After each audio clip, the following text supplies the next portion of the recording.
Hello, ladies and gentlemen, and welcome back to the weekly review. My name is Mike Larkin, and by my side, as always, my partner in crime, the one, the only RWT Deadman, Mr. Paul Morales. How are you, Paul? I'm good, Mr. Michael Larkin. How are you, my sir? I'm good. It is a busy week, folks, in the world of wrestling, as it always is. There's a pay-per-view that we will be discussing more in depth next week, but one of the main topics we will discuss that'll be towards the end of the show. But one of the main topics to begin the show is something that came out on Twitter and social media, and I will say this, a lot of people are saying what they are saying about Maxine Dupree and what happened in her match with Nia Jax in Oakland, Florida, of all places, for a house show. Let's play the clip so everybody can see what we're talking about.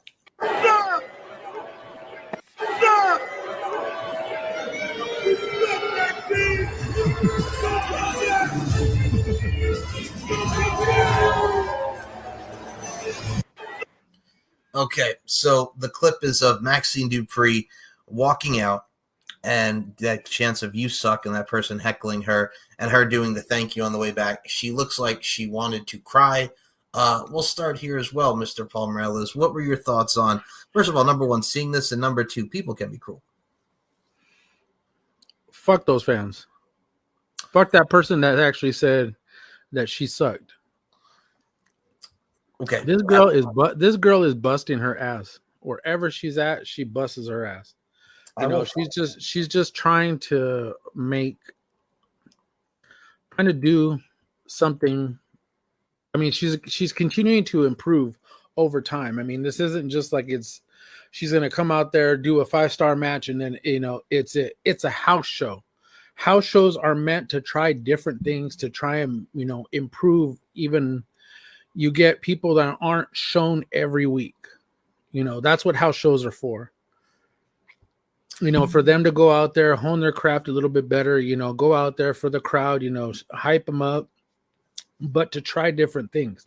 Undertaker used to try different things than when they used to do house shows. The Rock, Stone Cold, Shawn Michaels, John Cena. I remember one time I went to go see John Cena and he did a Hurricane Rana before he did it on TV. So it was just kind of mind-blowing that, people come out there and, you spend your money to go out there, and I get it. You have a voice, you can go out there and do whatever you want, but at least be respectful to these people that go out there and bust their asses every week, even on house shows. That go out there and just try and make a name, just try and do something. Hone their craft. And I get it. This isn't NXT, to where that's what the Performance Center is for. I get it. I know I've already read comments and whatnot, that about, why wasn't she doing this at the PC? Why wasn't she doing this down in NXT? Because they like her. They want her up on the main roster, and still it's a learning process for her. But my thing is, it pissed me off. It just pissed me off. Oh, dude, I'm right there with you, and I'll follow up to your point. This girl has been officially, now, when you remember when she first came in, she was not a wrestler. She was a manager for the Maximum Male Model. She didn't start wrestling until about a year ago when they started putting her with the Alpha Academy. Yeah. Look, I saw her Hurricane Rana botch in the Rumble. I saw the botch with Valhalla in the roll-up on Raw. Look, it happens. It happens with any wrestler. I think, and noticing her, like you mentioned, she tries. Like, she knows the character. She wants to hone her character, and she just wants to get better. It is what it is. I mean, I saw how she sold the Bonsai drop, the Annihilator by Nia Jax. It was fine. Like, I mean, people just want to critique and people just want to hate. I did see a lot of old school wrestlers saying, like, you know what? Remember back in the day when you weren't ready, you weren't booked, and now it's just a free-for-all? I'm like, I see that too, but also at the same time, man, I give people credit, like with Maxine Dupree, and we'll get into these tweets here now, because a lot of people defended her, and the big one that came out of this was the one and only Miss Rhea Bloody Ripley, if you will. So let's pull up Rhea's tweet with what Rhea Ripley had to say about this whole thing here, and she was correct, spot on. She wrote, "I really wish that some of you got booed and ridiculed in the public eye while being new at your job. Learning and getting better is all a part of being human. Be better as humans." And then Zoe Stark chimed in with, "What they don't see is how hard you've been working to get better. how you ask to get more reps and how hard you train. They don't see the struggles outside of the ring. They will never know the grind. We love you, Maxine. Keep up the hard work. So, yeah, she's getting a lot of love from her peers, and rightfully so. Yeah, she's getting a lot of love from everybody. Now, the one thing I want to point out is, you remember the Brooklyn Brawler? I do, Steve Lombardi. Okay, do you remember how many I mean, he used to go out there week after week, and if you don't know the story, when he started, he was awful. Like they were teaching him moves in the ring prior to his very, very first encounter. On national TV, they were still doing moves in the ring, trying to teach him in the process. So this is completely different. So you're either learning on the fly or you're honing your craft. And yeah, granted, Steve Lombardi was one of those guys, the Brooklyn Brawler, whichever one name you want to use him as. That was one of those dudes that were just, it was learn on the fly, learn in the process, and continue to keep getting better, even though you were losing, and even though you weren't. That's what your character was. You were there to build up somebody else. So you look at those type of guys, and no name sandwich cookies that used to come into WWE, WWF back in the days. They were dudes that they picked up at the corner market and asked them, hey, are you athletic? Yeah. Okay. Can you come in and work with us? Yeah. You're going to work with Hulk Hogan, or you're going to work with Junkyard Dog, or you're going to work with Superfly Snuka, or you're going to work with Tito Santana. And yeah, but they're going to squash you, but who cares? You're still going to get your effort, and you're going to get paid. I get it. It's then. This is now. You're in a bigger spotlight, a lot more eyes that are on you, and there's social media like this. Whoever the hell those people were, man, I hope someone goes by and gets who the hell they are, and everybody starts booing him, man, because that was just horrible, especially with all those fans that were booing her. And I mean, granted, you did hear cheers when she raised her hand. She was acknowledging the ones that were cheering her, which is great. That's great for her, for the fans that are of hers. But for those people that were just assholes, I mean, fuck you guys. Yeah, it reminds me of when Dana Brooke got booed when she went back to NXT, and it's just like, this girl works hard. I mean, she's now Ash by Elegance in TNA. It reminded me of the Dana Brooke scenario. And I mean, of course, there's going to be assholes like JD from New York and his, all these soft professional wrestling fans and the woke movement. And I'm like, JD, like, first of all, number one, go fuck yourself. And number two, you've never been in a ring. Like, how would you know? And you know what? It's just people that throw like dudes like that, like JD. You know what? That fucking dude is he's just fucking garbage. He's just clickbait. He's just trying to get everybody to click on his shit to just, talk shit about people. So, hey, people are gullible to go into it. Hey, whatever. That's on you. Well, I will say, speaking of talking shit, that brings us to our next topic. And well, this was right before the Elimination Chamber happened. And well, Austin Theory, much like Grayson Waller, got into a heated exchange with a reporter that called wrestling fake during an appearance in Australia. What is it with the people in Australia, man? Just constantly going at these guys. Here we go. What'd you just say?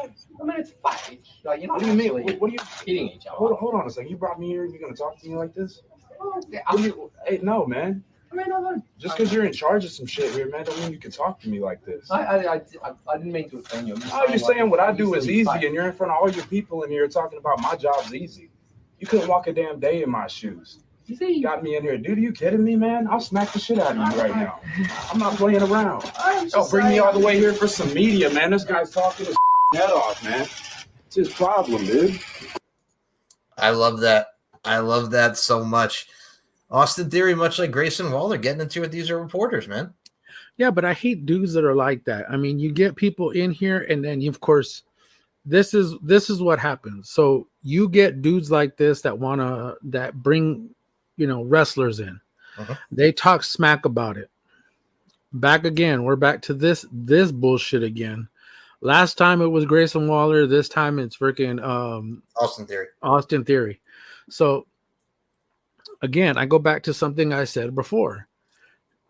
you're bringing these people on, and then all of a sudden you want to tell them that their job is easy, or you tell them that their job is fake. Yeah, in a sense, yes, it is fake, but those dudes have to go out there and wrestle. Those dudes have to go out there and they're athletes. You don't want to label them as athletes, but dude, these people go out there, I don't know, 5-6 days a week to go out and do this. Well, 300 days a year to go out there, perform for you guys. And you want to tell me that they're not athletic or they're not athletes, and then you want to talk shit and tell them, oh, well, this shit's fake. I would have loved to have seen Austin beat the shit out of this dude. I think he was close. He was getting there. Grayson Waller stood up, but he didn't hit him. I think Austin Theory here was ready to just pounce on this dude and just go buck wild. But I look at it from a stance too as well. I've always said this, and if you've not been in a ring and you don't know what it feels like, don't talk about it. I mean, there's ignorance, and then there's people out in this world that just want to just get it for, like we talked about with JD, like the clickbait people that are like, okay, I know how to rile these wrestlers up. We're going to call it fake. We're going to call it easy. We're just going to make a mockery of their profession. And I mean, unfortunately, that stuff still happens in today's society. We're never going to escape from it because people just want to be dickheads. And that's just the society that we live in, man. And I mean, I'll bring up another society here because we're hitting them bing, bing, bing. And then we'll talk about a lot of the more recent events, Paul. But John Cena was on the Howard Stern show. And again, this hits us like hotcakes. Randy Orton did a similar interview where he was asked about Vince, and he was like, you know what? That guy gave me everything. He was heartbroken because, again, Vince made him this big star, being a third generation, really helping him out. And it broke his heart. But John Cena's interview was the more telling of these, because it's just like, we understand where John's coming from because John became who he is because of the WWE auspices and the WWE machine, but how it was worded, and I'm going to read the transcript, it makes John look very, ooh. So John Cena was asked on Howard Stern about the allegations, and he said, and I quote, I don't think it's complicated to talk about. It's complicated to listen to. That's why I don't necessarily put a lot of time and equity into it. There's still a long way to go. I can say this. I'm a big advocate of love and friendship and honesty and communication. In the same breath, I'm also a big advocate of accountability. If someone's behavior lies so far outside of your value system that the balance shifts of I can't operate in a world where this works, that's the end result of being accountable. Right now, I'm going to love the person I love, be their friend. I love you. You have a hill to climb. There is the saying of you don't know who your friends are until the shit hits the fan or your back is against the wall. That doesn't make any of what's going on any easier to swallow. Just telling someone you love them, it's a hill to climb, and we'll see what happens. That's that. It sounds so cliche, but it has to be one day at a time. I've openly said I love the guy. I have a great relationship with the guy, and that's that. It's largely my constructive operating with honesty and communication. Those are strong leads. Those are strong leads to handling any problem or achievement. The whole thing is super unfortunate, and it sucks. It deals with an individual I have an entity I love. I want everyone to have the experience that I have. Not only do I tell a friend that I love them, but I switch to the entity and say, how can I help? John, that's okay. Bro, I understand where he's coming from, but telling this man, like, I love the guy. I love the entity. And again, I get it. I really do, but with everything that's going on, oof. I love you, Michael. I love you too, Paul. But it just no, and I get it. He's kind of taking a really, really wide detour to get to nowhere. Because what he's doing is that he's basically laying out, okay, I love this man. Not necessarily in those words saying what he did for me, but is basically going around in one big ass circle trying to say, hey, guess what? This man's innocent until proven guilty. I completely get that, and I respect that. Okay, I respect it and I understand it. But this is not something that just all of a sudden popped up in a court or yesterday. This isn't something that just popped up a year ago, a couple years, like 2 or 3 years ago. No. This is something that has been repetitive that he's done for years, not just recently, but for years. We're going all the way back to the 80s, maybe even the 90s. and so on and so forth, all the way up until now. So because you want to turn a blind eye, not necessarily turn a blind eye, but give a sense of I'm going to wait until something happens. I'm going to wait and see what happens, then I'll pass judgment, which is fine. But in the same sense is like, dude, you see this isn't like, it's not in the public eye, and I get it. I get he wants to stand by him and he doesn't want to like backstab him. We use the word acknowledge, Roman. We use the word acknowledge, but acknowledge that he's in this and that this is his issue, this is his problem, and that he has to deal with it. How hard is that to tell? How hard is that to come out and say, I get it. You want to be supportive of him because that's not the person that you see. That's not the person that you may know, but that doesn't mean that it didn't happen. The best way I can describe it with what you're saying, Paul, because it's absolutely accurate. It's the fact that it was the most politically correct answer I've ever heard in my life. Number one. And number two, Maven even said on his recent video, and Maven has done a lot of work with his YouTube channel. He goes, you know what? When my mother died and, they kept paying me and, they took care of me, Vince McMahon, and he didn't have to, he left me a voicemail, a very personal phone call. It's like, I love him for that. But I mean, at the end of the day, with the recent allegations, it's kind of hard to really think of him as that guy, like who said that about my mother and did it. But it's like, it's hard. You know what he's saying? He's like, I love the guy, but right now at the recent allegations, it's hard to look at him as that person that did that. And it is. I mean, like with John, it's like, okay, you got all this stuff from him, but again, acknowledge, like you mentioned so eloquently there, acknowledge the fact that, hey, this happened. I know you like him. I know you care about him, but he did a lot of bad shit and a tough hill to climb. Yeah. Like, come on now. It's like, of course there's a tough hill to climb, but he also has to make sure that he doesn't fall off that hill if there anything more comes out, which I'm sure there will. But John is very politically correct. He knows how to be the company guy, and that's just what it reminded me of. Just the company guy, just unfortunate, really just saddened about what he's hearing, but at the same time trying to be like, yeah, I love him, but it's going to be tough, So it was just, yeah, but I get it, but I understand it. I completely do. And there's a lot of people who are like that. There's a lot of people who are in the company who say that Vince gave them these opportunities. And I get it. Hey, that's something that Vince did. Vince was one of those people that, yes, he's a giver. Yeah, he opened up doors and opportunities for these people. Yes, but at least have at least some remorse for some of the people that are not. I might probably use the word wrong.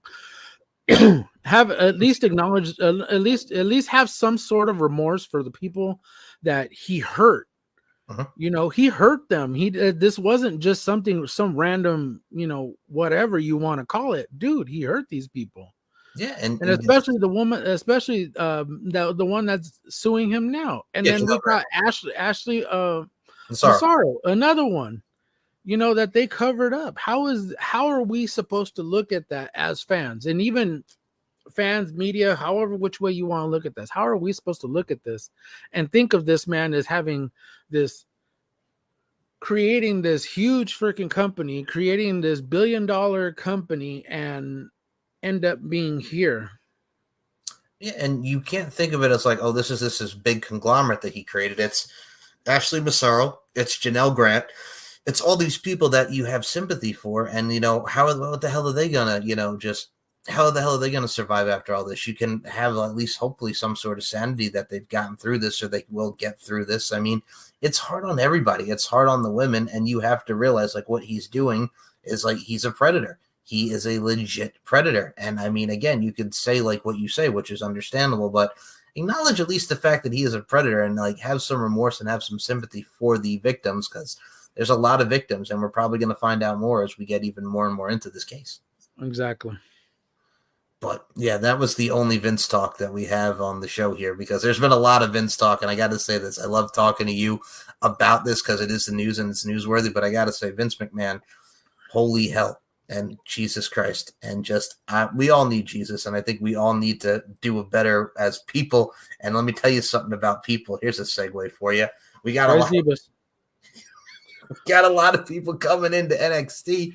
We'll talk about the return first of Shawn Spears, who we didn't even know was there. Nobody knew. He attacked. There ain't nobody who knew that he was coming to the PC.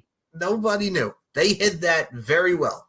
Ridge Holland was talking about, hey, I can't control what I did, and I'm not that person. Then Shawn Spears is like, the lies, and we're going to bring the truth to your knees. And Shawn Spears hit him with that chair, and then we all found out it was him, the holy shit chance, and Shawn Spears is back in NXT. He is not Ty Dillinger.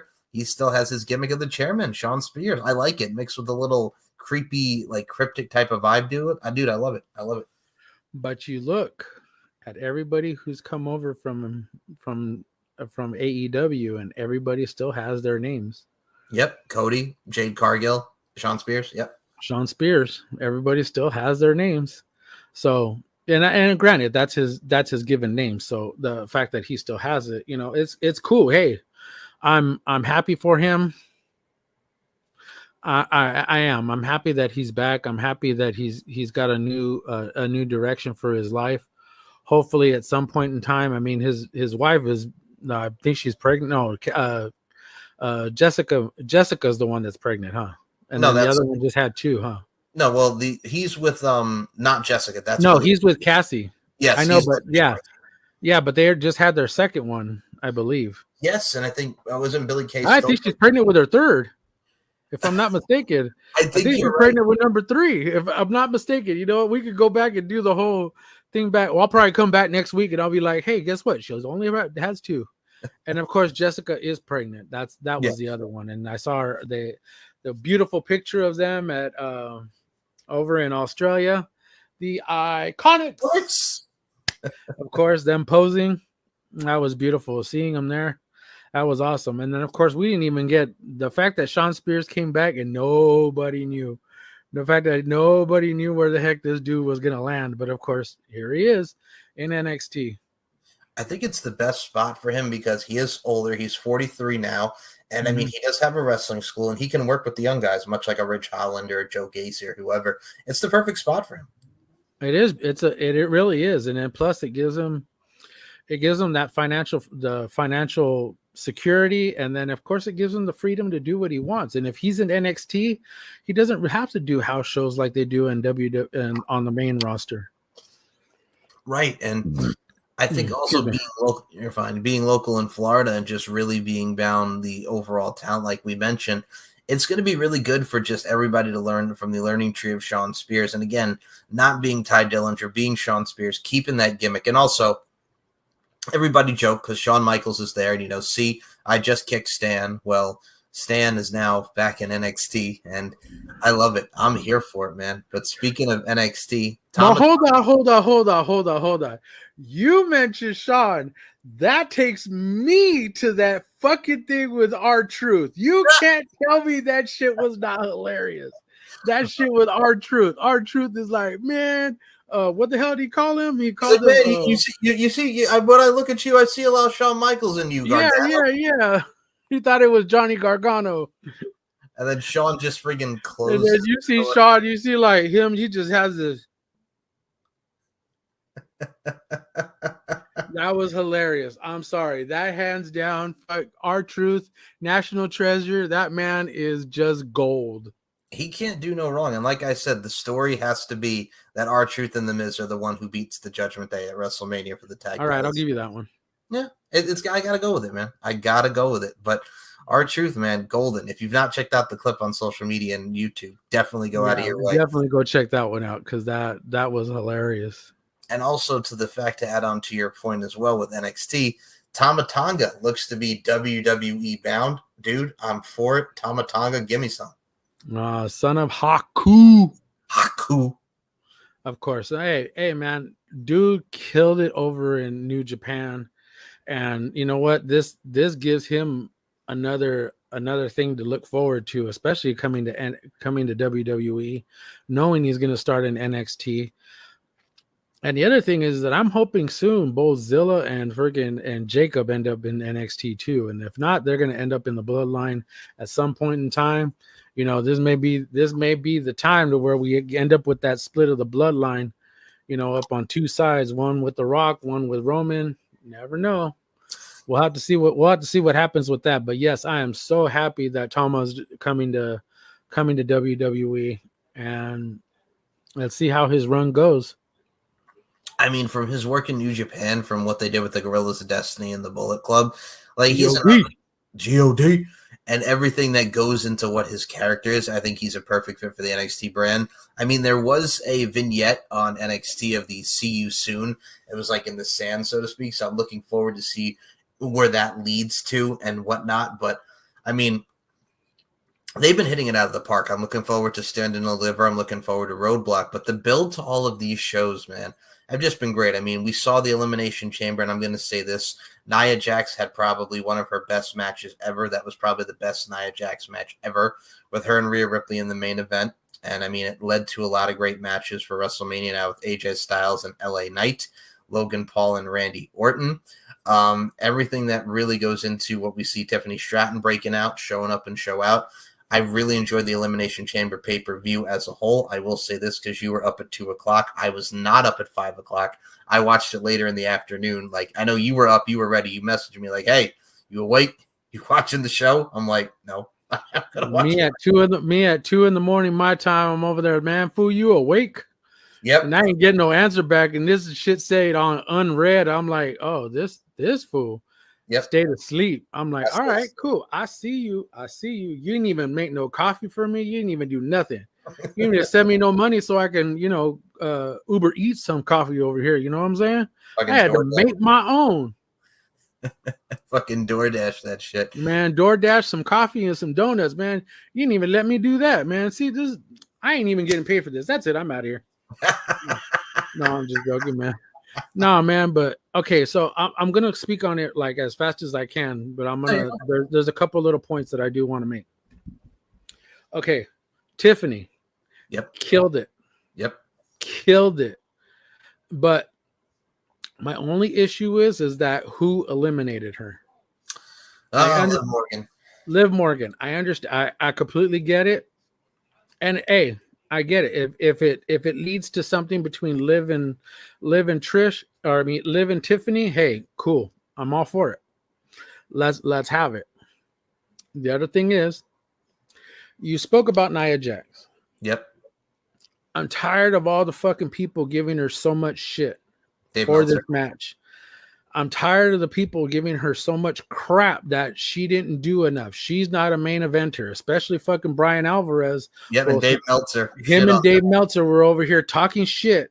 Like, dude, I get it. You have no idea.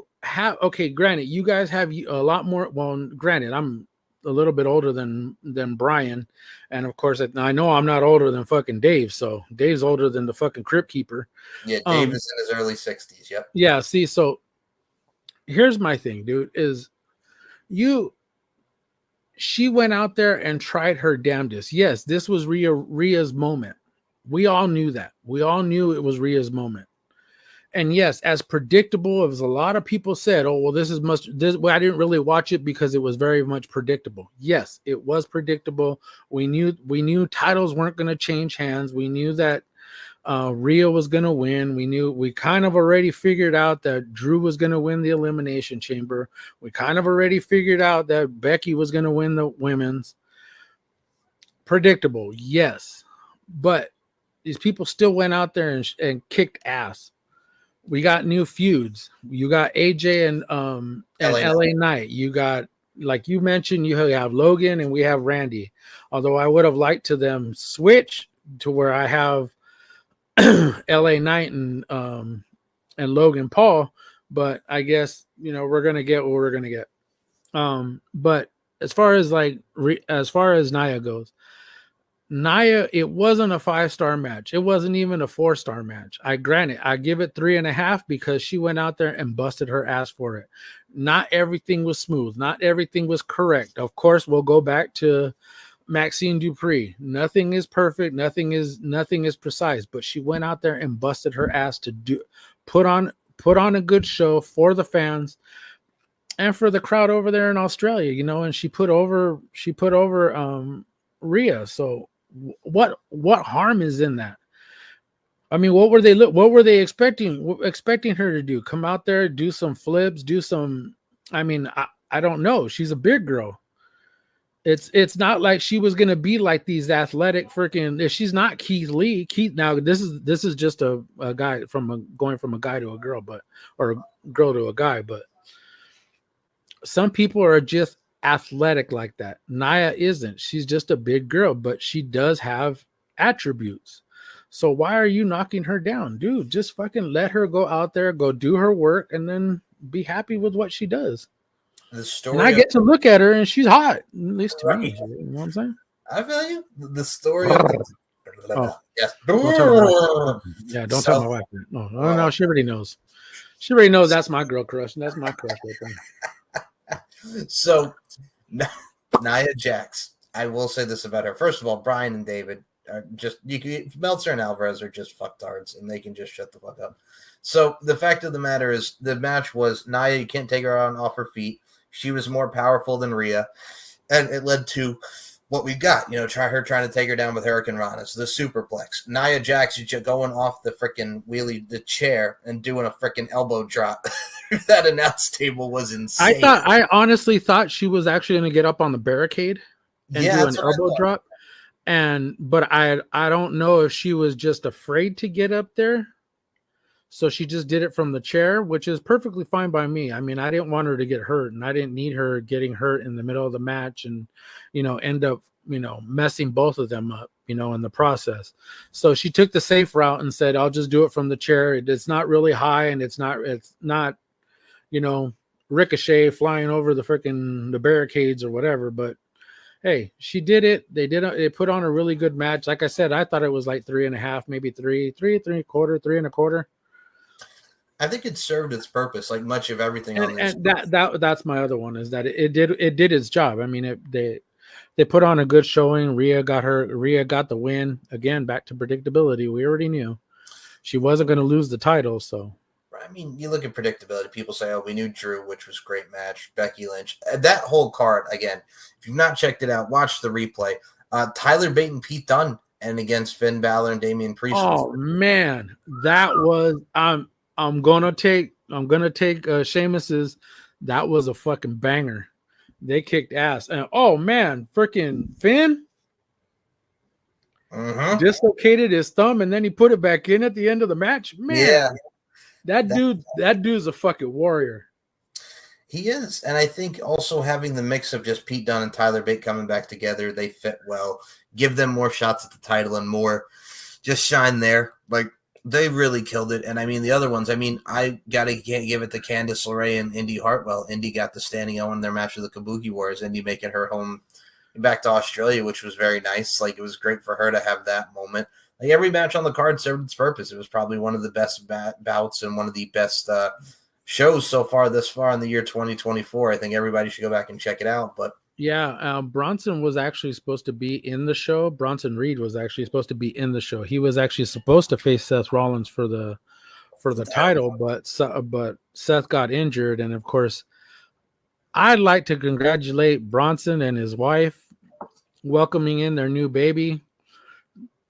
It just happened to be while they were there, he just happened to end up becoming a father. So, congratulations to him, welcoming in the new baby. Don't worry, your gift is in the mail. If not, then I'll have Michael send it, and then he'll just, from both of us.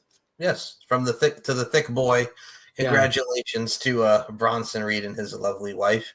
But no, that's pretty much what the amazing part about this year is so far with professional wrestling. Like, the boom that we are in, and dare I say boom, because one of the big things that we did find out today is The Rock cut a promo on Seth Rollins and Cody Rhodes. He told Cody Rhodes' fucking story, and that Seth Rollins ain't nothing but a clown, which was amazing, looking like a damn clown emoji.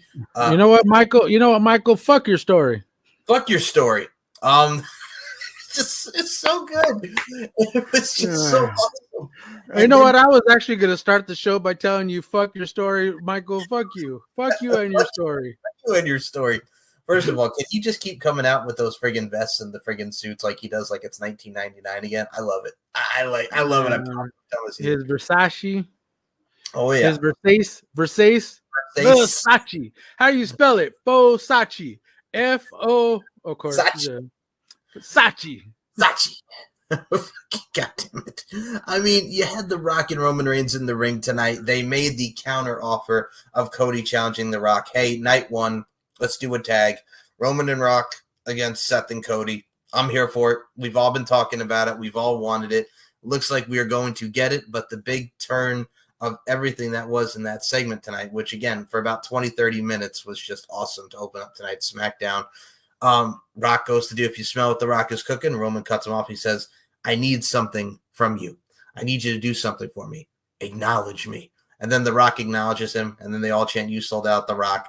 Puts up the ones, but also has the L there, like we touched upon last time. Dude, it's happening. He's double-crossing the Bloodline.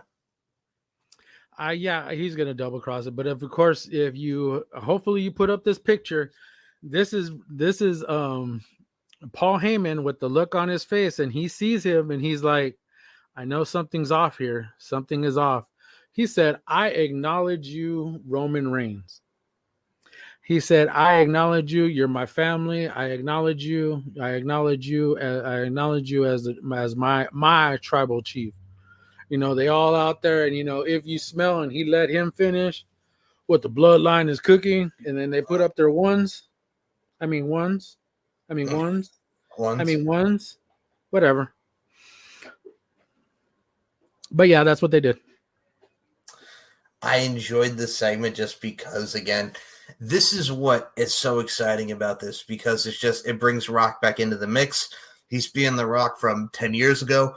He's being The Rock that we all know and love. And I think it's wonderful to see that extra heel, that extra oomph to the character, instead of him just coming in and doing like the lions and just being the baby face. And okay, then he's going to lay him out.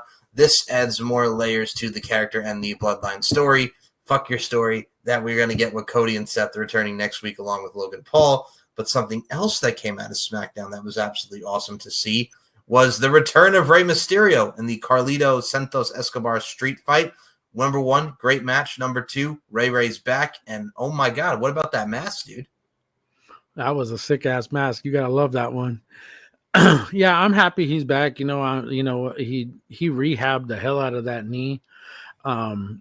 He worked his ass off. I mean, go back on his IG, you could see the videos of him, and if you follow him and you see his stories of all the work that he did just to get back into the ring, at least in time for WrestleMania.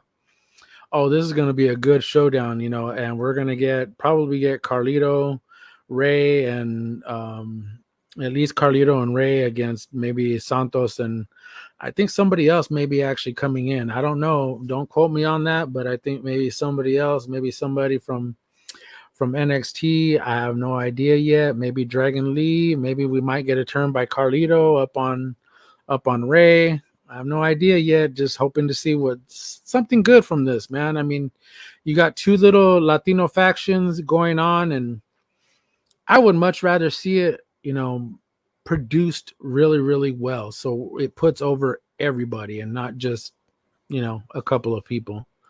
I think with everything that's going on, you have everybody getting involved. I think the main match is doing the rematch with Rey and Santos. And I mean, we've seen Rey go against Prince Puma in Lucha Underground. We've seen him do so many amazing things outside the WWE auspices. And Santos Escobar was in Lucha Underground as King Cuerno. He was El Fantasma. I love that we're really tying in a lot of the Latino, the heritage, the legacy, and everything that goes into Lucha Libre. I think they've really set up something that's going to be special. I mean, next week they're doing Bobby Lashley and Karrion Kross for WrestleMania. I think we're going to get an 8-person tag with the Final Testament and Scarlett against Bobby Lashley and the Street Profits and B-Fab, which will be the debut of B-Fab at WrestleMania. So, I mean, there's so many different ways that they can go with this, and it just gives you more heightened and excitement going into the WrestleMania card. So I'm here for it, man. I'm here for the signings, and I'm here for everything that we've seen. I think we see a lot of analyze, dissecting, and decipher in the world of wrestling and everything that's going on, but we also have the appreciation and respect factor that goes into the world of professional wrestling, because the other topic that we're going to talk about here as well, we'll discuss the fallout from Revolution next week, but the big thing of this weekend is this is Sting's final match in Greensboro, North Carolina. Him and Darby defend the AEW World's Tag Team Championships against the Young Bucks. Dude, can you believe it? This is it. This is the final encounter, the final night of Sting as a professional wrestler in a professional wrestling ring. I have to go back to Full Gear last year. My daughter's first show. I remember Sting, Edge, and Darby walking out. I cried. I'm not going to lie. I fucking cried because, and I'm getting emotional now. Don't get, hold on a second. I've watched this man throughout his whole career, literally from the beginning all the way up until Saturday, which will be the end. And somehow it just seems surreal. I remember Undertaker's very first match in WCW, or actually it wasn't even in WCW, it was actually in the AWA. I remember his matches, most of his matches as Mean Mark, and actually he was part of the Diamond Dolls with Diamond Dallas Page, or Diamond freaking, oh my god, I'm blanking on it. I mean Diamond Dallas Page, and I mean, I remember when he was Mean Mark, and, you know, I remember when WCW couldn't do nothing with him, and then he calls, and then I remember him debuting in Survivor Series in '91. Watching that man go into the Hall of Fame, finishing up his career, it's surreal. The fact I say this, and I mentioned him because that was the match that we never got. Undertaker, Sting, that could have been one of the most epic matches that we probably could have ever witnessed as fans. And Sting mentioned it just this past, I think it was like either a week ago or a week or 2 weeks ago, when he said that that was one of the matches that he regrets that he never got to have in his career, because whether it would have happened in WCW or whether it would have happened in WWE, one of the matches that he regrets not having was the Icon Sting versus the Deadman, the Undertaker. And he said, period. People talk about me and Flair and like they remember it like yesterday. But if it were Taker, Sting, people would still continue to keep talking about it because it would have been that epic of a match. And it's heartbreaking that it never got to happen.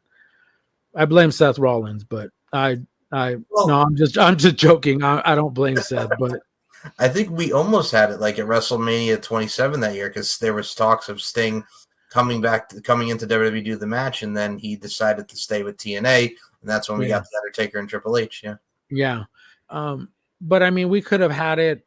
The boys over at Wrestle Talk were actually mentioning it too.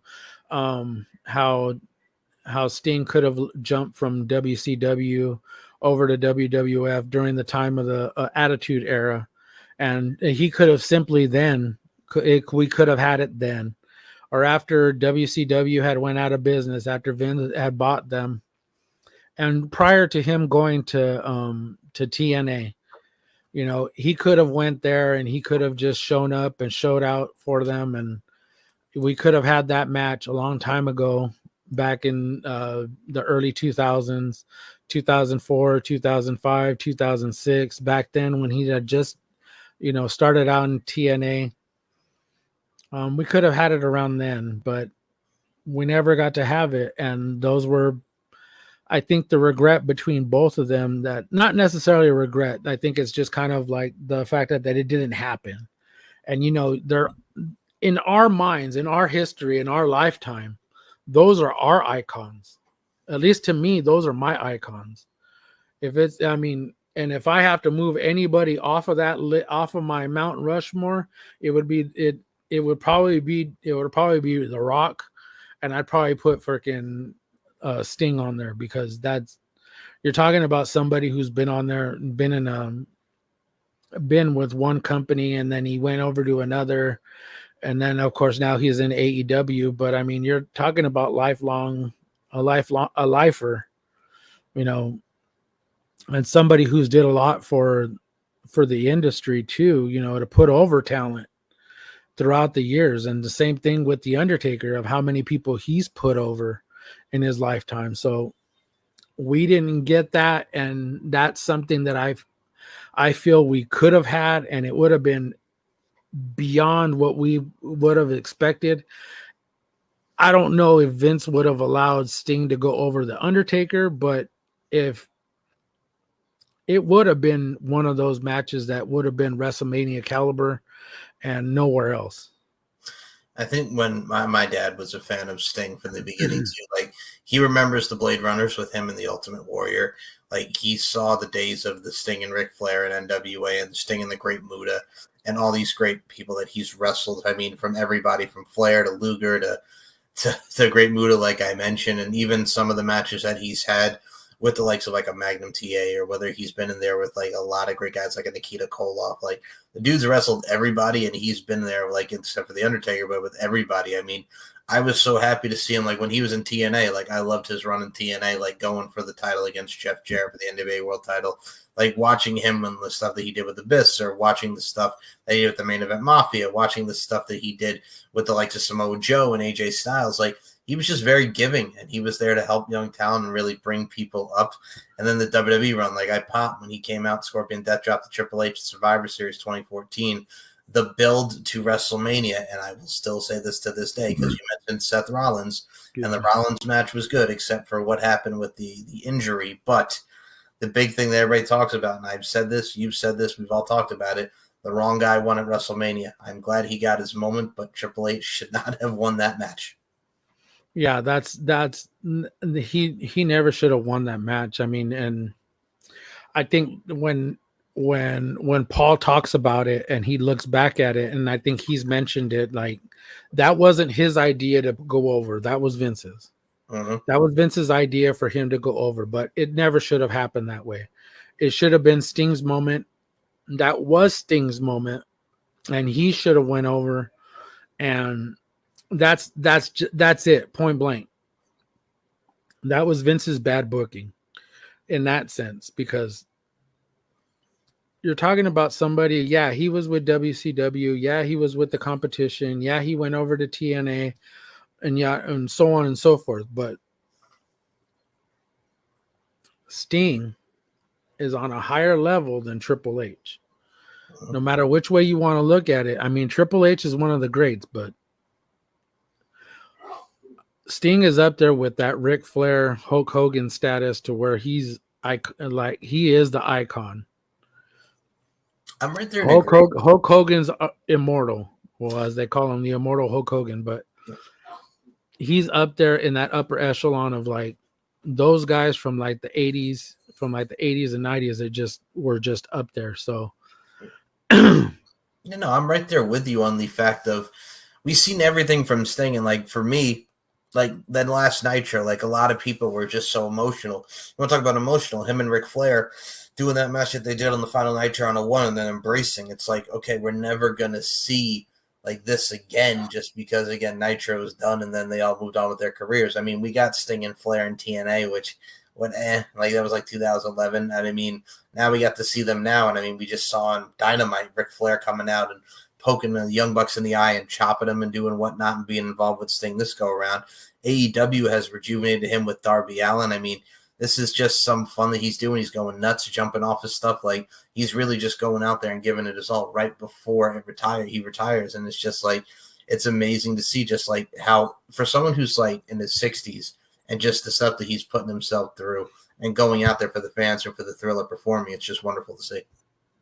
Yeah, he's putting it on for the fans. I mean, all this is for us. Mm-hmm. All of us Stinger fans, this is for us. For all those young kids and all those young fans that have our parents that we brought up our kids and whatnot, or some of us are old enough to have grandkids. Oh, wait, I have a grandkid. Wait, that's me. Sorry, my bad. But I mean, you're talking about people who have grown up with Sting, who have grown up with Ric Flair, Hulk Hogan, going all the way back to Harley Race, going all the way back to Dusty Rhodes back in the 1983 Starrcade. You know, we're going that far back. What I'm trying to get at is that Sting has been one of those people who have been around for so long, i.e. The Undertaker, have been around for so long. And that's all we know. Basically, this is the last of my legends, mine, that are still wrestling. And Saturday is going to be a very emotional day for a lot of people. So I want to say thank you, Sting, for all the years that you were here and wrestling for all of us. The same. I think that's, again, professional wrestling is about moments and memories created and moments and memories yet to be created. And he created a lot of great moments for the little Stingers and everybody that really got to see his career throughout NWA, WCW, TNA, and even WWE and now AEW. So Greensboro, North Kakalaki is going to be ready for a great bout between him and Darby Allin against the Young Bucks for the AEW World's Tag Team Championship. And I mean, we analyzed, dissect, and decipher everything on this show, folks. I mean, from a great Elimination Chamber, there was not one bad match. There was Maxine Dupree. We touched upon everything that leads up to the road to WrestleMania. It is a great time to be a wrestling fan.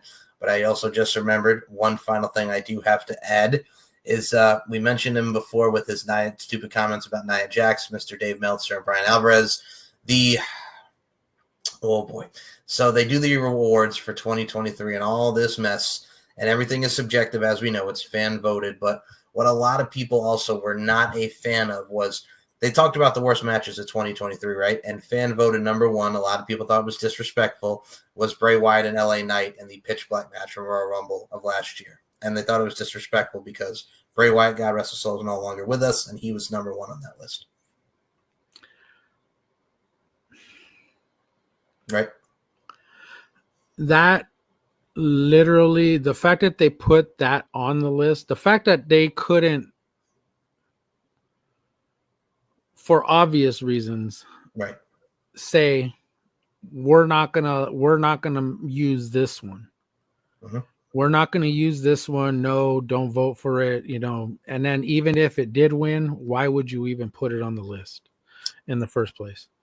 And I get it; it's a fan vote. I completely get it; it's a fan vote. But why would you even disrespect Bray Wyatt like that?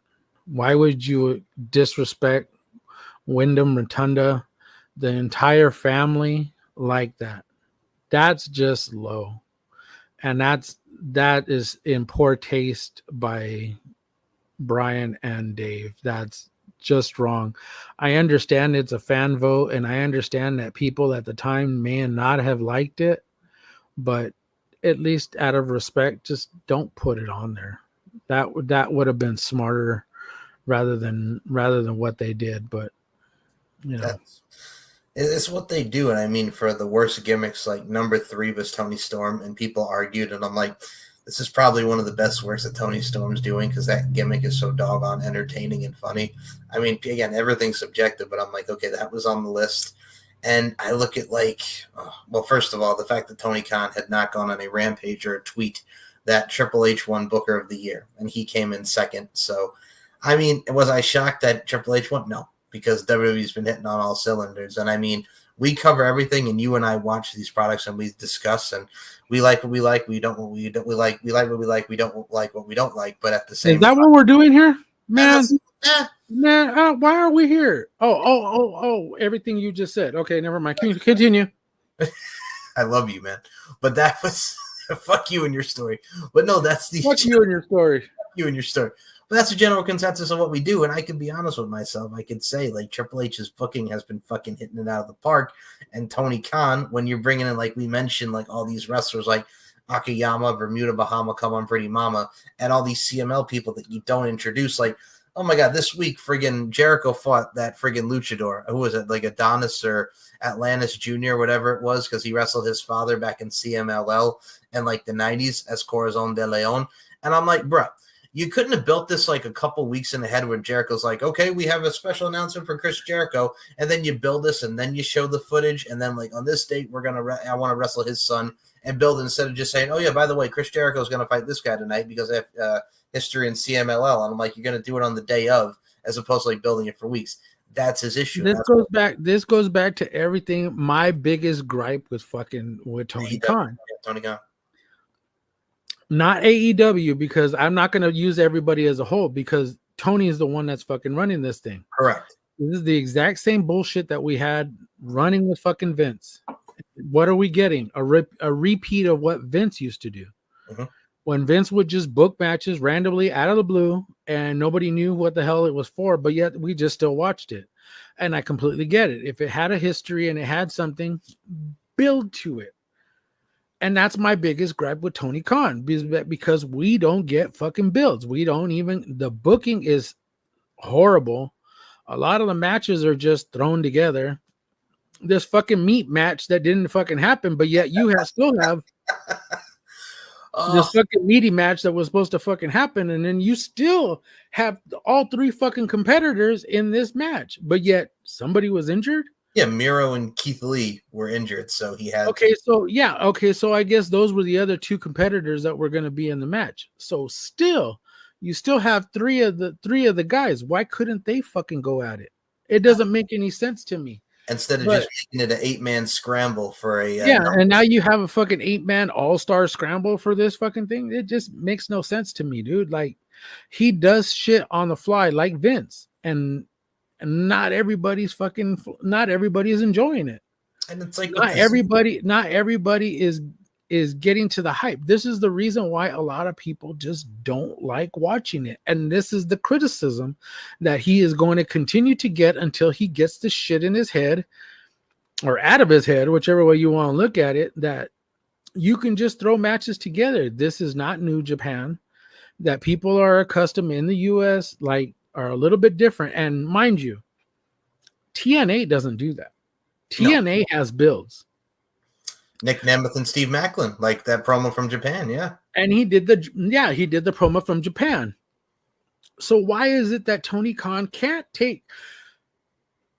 I think he's, and no offense to Matt and Nick, none whatsoever. I'm not trying to be disrespectful to them, but you have to look at it from a standpoint that if this is what they were doing in New Japan, that's not the way you do it here.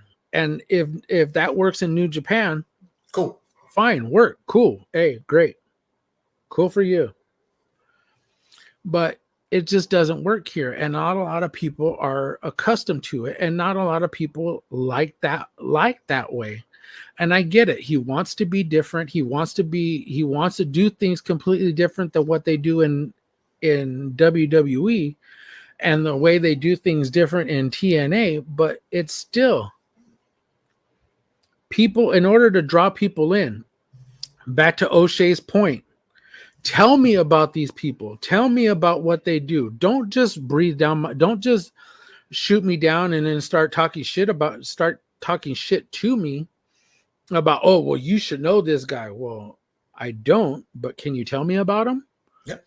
CMLL. I didn't know this dude was that Jericho wrestled his father. Again, back to something that they could have built 2-3 weeks ago and said, hey, 3 weeks down the line, on this Dynamite, on this episode of Dynamite, Chris Jericho is going to wrestle this guy's son. Yep. This is, over the next couple of weeks, show, vignettes of their match that they had over the couple of weeks, and show a little bit here, a little bit there, something. But he didn't do that. He was just like, okay, yeah, by the way, Chris Jericho made this challenge. Here's some footage of them wrestling in CMLL. Now here we go to Chris Jericho to talk about the match tonight. What? Like, it's just, he does that. I mean, if you look at New Japan, it's like, all right, you talk about stuff that wouldn't work. Okay, Yuji Nagata came in and wrestled Jon Moxley. Not a lot of people know who the hell Yuji Nagata is. Yes, he may have wrestled on WCW on a couple occasions, but he's more known for his Japan work. Yes, he may have wrestled Kurt Angle when Kurt Angle was doing the TNA stuff with them in the mid-2000s, but not a lot of people know who Yuji Nagata is. Just don't be like, oh my God, it's Yuji Nagata. Like, Who the fuck is Yuji Nagata? I mean, of course, we know him because we're diehard wrestling fans and we know of some of these people, but it's just like not everybody knows these people. Nobody knows an Akiyama. And I know I use Akiyama a lot, but if I have to hear about Akiyama being Eddie Kingston's hero for the 10th time, I'm like, all right, I get it, Akiyama. But like, I don't care about Akiyama, Bermuda, Bahama, come on, Pretty Mama. I got nothing against him, but it's just like, all right, whatever. Yeah, because it's like you're expecting the casual fan to know everybody. Mm-hmm. You're expecting these people you're trying to draw in. I get it. You're trying to bring people in.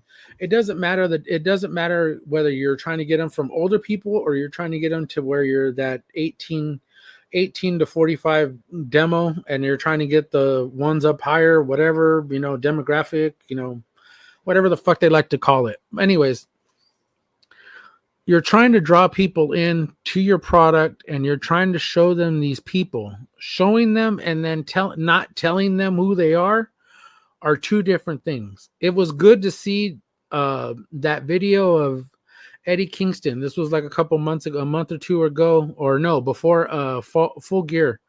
When he went over there, he went to go visit his idol. He went to go do some traveling over there in Japan. Went to go do the G1, and had a good time. Got to do what he did there. Okay, he got to have a good time, and wrestle all those dudes over there in New Japan. But at the same time, not everybody knows them. You're supposed to be able to tell people about these dudes, so this way it draws people in. Back to what O'Shea said. Tell me about them. Don't breathe down don't start talking shit to me because I don't know who they are. Well, you should know them. No, well, tell me about them. Give me some information. Send me some video clips so I can watch them and I can observe them for myself. How hard is that to understand? Oh, agreed. And I mean, you have to look at it from a stance too as well. With all these people, these are the same people that read the fucking Observer and listen to what Dave Meltzer has to say about, it takes me 15 minutes to take the train to, Corrigan. And it's like, all right, whatever. And I mean, look at it like this. Like they have 10 matches for Greensboro on Sunday. And I'm like, oh my Lord, on a Sunday with 10 matches. I mean, they announced one of the matches for the 0 hour is Sky Blue and Julia Hart against Chris Statlander and Willow Nightingale, which they've been doing some stuff. There was some stuff with Chris Statlander, Willow Nightingale that comes from like a Rampage or a Ring of Honor. And I'm like, okay, but like that stuff is just like, again, kind of out of the, kind of out of the blue, sort of speak. But I mean, I get it. Sky Blue, they were friends and yada, yada. And now Julia Hart's corrupted her. I'm like, okay, whatever. That's fine. I'm sure it'll be good. But again, you can't just rely on just, oh, that's going to be a good match. You have to have some good story to it. And we, like you mentioned so eloquently again, man, it's Tony Khan has become the one thing that he hates. He's become Vince McMahon, where he's just going to throw stuff out there and then boom. And unfortunately, a lot of the stuff doesn't go boom and make everybody want to have eyes on his product. People tune out. And also the fact that he acts like a diphthong on social media, that turns people away because you got an owner acting like a dumbass. And that's what Tony Khan acts like, a dumbass. He is going to do this friggin' media scrum shit again right after this event when this goes off. He's going to be hugging Sting. He's going to be hugging everybody. In case you don't know, everything is great. And that's what it is. Like, that's all the media scrum is. More hugging, less mugging, and everything is great. I know Sting said that he doesn't want that match to be his match to be the last to go. But if it's not the last to go, then people are going to be pissed. True. And I mean, I know he says that. I mean, this is what Sting wants. But at the same time, I think if you don't close with Samoa Joe, Swerve, and Hangman Page, it's not really a disservice. Like, it's really not. And also, if you're going to put anything last, it's going to be Sting because you've hyped that the most. So, well, you look at the Undertaker and Shawn Michaels. That wasn't the last match on the freaking card. So, I mean, it was the second. It was second to last, but it like co-main evented that WrestleMania, but still. Yeah, I mean, WrestleMania 25, like Paul mentioned, guys, it's like Shawn and Taker was like, it wasn't the main event, but it was one of the main events. And then WrestleMania 26, they main evented when Shawn retired. But I mean, it's interesting with how people. yeah, it's going to be an interesting one.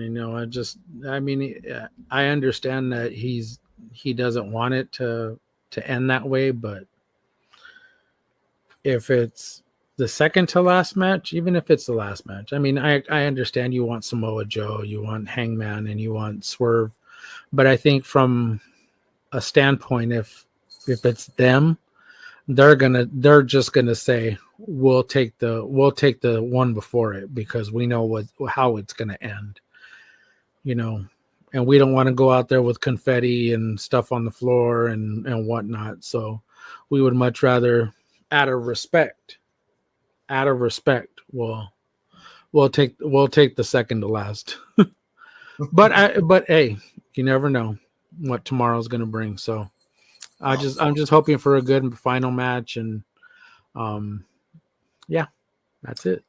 And that is it. That will wrap up another edition of the Weekly Review. I appreciate y'all listening and really just going up with us and doing our thing as we only can do. Next week, we will have Fallout from AEW Revolution. We'll talk about what we like, what we don't like, and really just do what we do. And I appreciate everyone who listens to us as we are recording this. It is 1:00 in the morning, my time. It is 10 Paul's. And I appreciate the late night. We're like our late night specials, if you will. Like we're TLC being all crazy, sexy, cool, if you will. Yes, there's a reference for you. There you go. Hell yeah. We appreciate everyone who listens and tunes into this fine program. And yeah, but I'm not a scrub, so. Okay. Ain't too proud to beg. So, yeah, and you ain't too proud to beg. Oh, wait, that was on the wrong album. That was Fan Mail. Sorry, my bad. Don't go chasing waterfalls. Yeah, don't go chasing waterfalls. Stick to the rivers and the lakes that you're used to. You're making yourself feel damn unpretty, Mr. Paul Morales. Thank you. Huh? So before we close this out, Paul, where can we follow you on the Twitter and Instagram front? You can find me on X, Twitter, whatever the fuck it's called. Anyways, you can find me on there, RWT. It's actually the Deadman of RWT now. It's not actually RWT_Deadman. I actually changed it a while back because I needed all of them to all be rhythmic with each other. Find me on the same one on YouTube, of course. And you can find me in the link below on the RWT Facebook page. RWT, it'll be down below. Oh, Michael Larkin. Yes. One more thing to you. It's yours. Floor's yours. So my bad. Don't go chasing waterfalls, sir. Stick to the rivers and lakes that you're used to. You can check me out, SM Show 1 or MCL92 on Twitter, Larkin_92 and MLarkinMB on Instagram. You can check out and subscribe to the YouTube channel, Mike Larkin92, where we are at 768 subscribers. Thank you all so much for this so far. Let's keep it on the up and up. We appreciate the engagement. Whether you like us or you don't, talk to us, and we'll talk to you.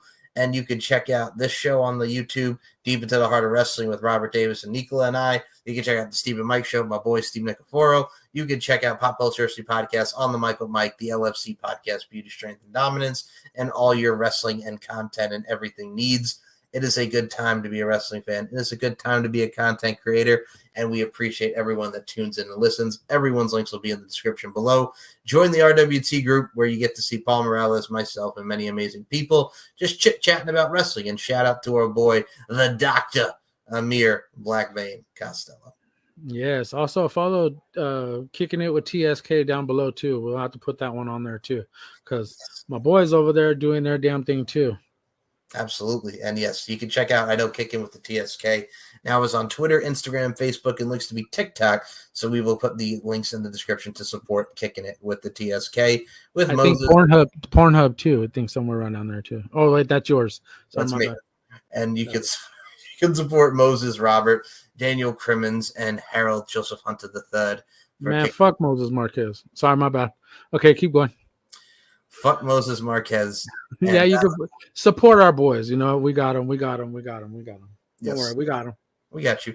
And you can check out the weekly review each and every week. And we will be back next week. Paul Morales, Mike Larkin. We'll see you in the next episode. And, well, as we always say to end the show, fuck you, Moses Marquez. Fuck you, Moses Marquez. Love you. Hey, everybody.